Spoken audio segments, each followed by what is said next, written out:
Smart lock installation tutorial. Check during installation. Front panel, rear panel, lock cylinder, battery, screw package, screwdriver, pliers.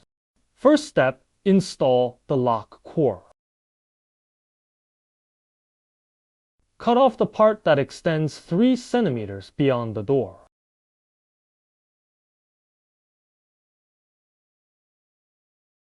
After the lock core is tight, try it with the key.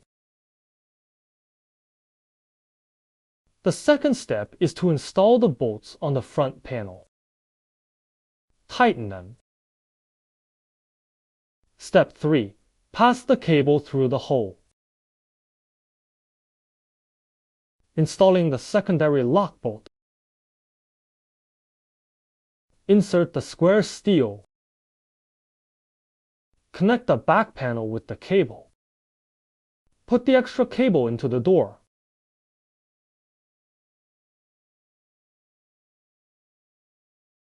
Test the handle to see if it works properly.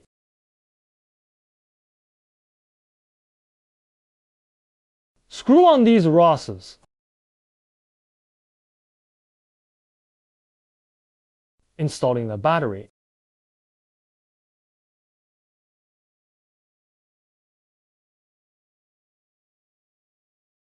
Test whether the mechanical key can open and close the door.